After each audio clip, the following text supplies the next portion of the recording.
Welcome to the channel. In this video, we're going to be taking a look at Community Report 55 for Workers and Resources Soviet Republic. This was released on the 25th of July 2022, if you're watching this in the future. And I have to admit, it's taken me completely by surprise because last week the devs published a community report saying that they had nothing to report.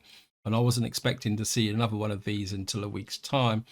And it's also got a little bit of double whammy in the fact that it's got garbage management in it. But what we'll do is we'll just read down from the top and see how it goes. There's greeting, dear comrades of the Soviet Republic. We hope you're doing well, and if you are suffering in this heat wave, you can at least find some ways how to enjoy some of that. We had the whole team on vacation past weeks, so we not made a great deal of progress. But all vacations are over, and we will start in a full number tomorrow. I'm recording this on the Monday, so I'm assuming that the person who wrote this actually wrote it on the Sunday. If everything goes well, then we will be able to release the update for internal testing in a few weeks, which means we should be able to release it for public testing before the end of August. So we are definitely looking now at an August release for this current update into beta testing. So moving on to the next paragraph, it says the realistic cosmonaut mode seems to work fine, and one key issue for it to work properly was solved. You will not need helicopters to construct some infrastructure that does not have direct road access. As example, we can mention heating pipes that may be in 3 parts before we were not able to construct the middle part. Now it will be enough for one end of the whole pipe to be connected to a building with a road, and the construction officers will be able to approach all pieces from that side.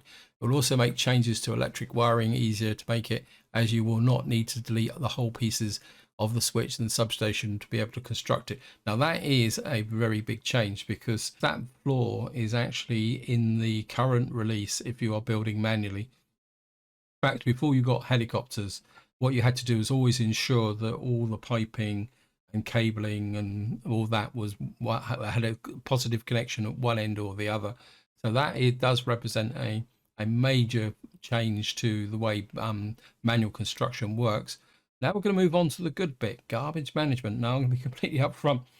I was not expecting this in this update, and that means that the next update is going to be interesting.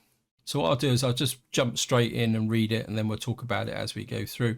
This week we're adding new graphics to the game, and we can now show you some brand new garbage trucks. They are fresh and never driven and never loaded, so you cannot smell all the garbage they're up to collect in the future. So we'll take a quick look at the different trucks. It looks like there's a whole array of trucks in here for collection. I would guess that they're probably parked in a technical services, but we'll talk a little bit more about that once after we've read the next paragraph. We started work on garbage management, and it will not be a simple garbage collection even. There will be a simplified version and a complex version. There will be quite a few added resources, and you'll have to separate several types of garbage and process them afterwards. Some of the waste will be useful for some industrial facilities. Others will be burnable. That's going to be interesting. Different industries will produce different waste, and you will have to deal with the remains of destroyed buildings too. Wow. This will be part of the complex version. It will add quite a bit of complexity again, and hopefully it will not be that difficult to implement into an existing republic as water was when most of the facilities were easy to build in short enough time. Okay, guys, they don't give us a lot of detail, so I'm going to go out a little bit on a limb here and kind of try and break this down. So what I'm assuming is that all buildings in the game that have workers or people living in them, or just all industries, will need a garbage collection. Now, looking at this top picture, as I already mentioned, I think it probably will be a technical service. Now, the interesting question is going to be, will the trucks have to visit individual buildings, or will they just drive rounds like a bit like the snowplows do, and they pass a building, they will pick up garbage? I'm not going to talk about the simplified version, because if it's anything like education, the simplified version, it will just be a hidden mechanic, I would guess. So I'm just going to focus a little on the complex implementation. Now, I'm assuming for domestic garbage, the trucks will come in, just go out, visit buildings, and then but it will need somewhere to dump it. So that means we're probably looking at a refuse tip or some form of recycling plant, because they hint in here also that it'd be necessary to process some of the materials afterwards. Then, of course, the industries will also be picking up stuff, and I'm assuming they'll be dropping it in the same place. And then what that's implying is that you're going to have to have a building that will produce resources, which will then be collected. In fact, thinking about it, I'm wondering whether the garbage trucks will deliver to a garbage processing plant, similar in the way the water treatment plants. And then after that, we may have to ship it to either to a refuse dump or reuse the items. And of course, it's quite interesting. It says that they will be burnable. So to me, that seems like it's opening the door for a heating and power plants driven by garbage, because that means that we're going to have to create a lot of garbage to be able to keep it running all the time. So that is going to be quite interesting to see implemented. And I think this is certainly going to be a bit of a challenge for my Seven Crosses series, because when this update hits the beta branch, we're going to have to do exactly what we did with the water and see if we can get all the garbage in across all the map. The other thing I will say is that if we're going to have trucks running around, especially large cities, that's going to increase the traffic management issue as well. Anyway, let's just have a quick look at the pictures. So we got quite an interesting array of trucks here. I'm assuming these are based on different European models. My local garbage truck is probably the one in the bottom right hand corner here, but we put our trash in wheelie bins. And there's quite a good picture of this one, actually. I mean, that's pretty cool. And of course, and we got a garbage collection depot just there next to these two buildings, but that could just be the way the devs have put it when they put this down for demo purposes. And we got this one here as well. So there's quite a lot of trucks moving around, but you can't see any hints about how they collect items. And of course, there could be a complication with respect to buildings that are only connected with footpaths. And then the final picture gives us a bit kind of rear view of the truck, kind of turning around here with the pickup area here. It's quite an old style truck with a lid, so obviously the crew dumps the garbage in the back there.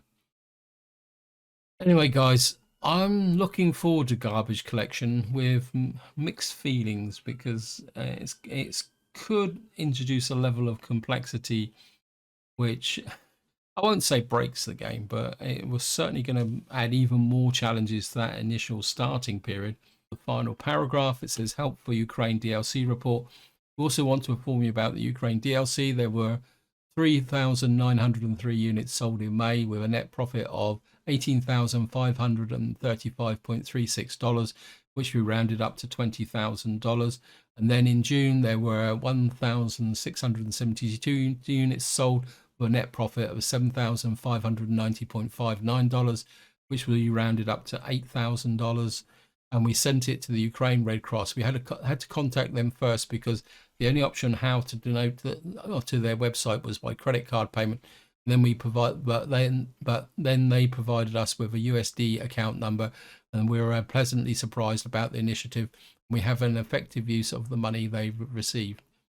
So moving down to the last paragraph, there is still quite a bit of work ahead of us to prepare for the update for release.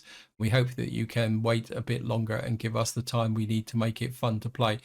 There is, in the end, the main reason why we play games. We're looking for fun and ability to do things we cannot do in real life, even if it may be a waste of time to a certain extent. I think that comes back to the fact that this game could become a useful training tool, or at least a tool for people learning about logistics to manage a large economy. Because I think if you could understand the logistics in this game, I mean, it would give you a good foundation in doing it in real life. But in the end, you can learn new things to develop new skills, true, and even meet new people through our passion for games. We believe that it can be the story for all of us. Until the next time, stay safe and enjoy what you get in life, as you can be waiting for the next upcoming report. I must admit, this has come completely out of the blue, and it means I'm going to have to sit down and think very carefully about my Seven Crosses series again, because at the moment, as you probably noticed on the channel, I haven't done much because I was waiting for the metro to be inserted. So now, if we're going to have to put down technical offices, distributions, and garbage dumps, I may need to go across and take a very good look at my map, and just well, until we get the information, it's going to be a bit difficult, but I may have to do a bit of pre-planning. Anyway, guys, this is where I'm going to leave it. Hope you enjoyed the episode. Hope you found it interesting. And until next time, whatever you do, enjoy your gaming.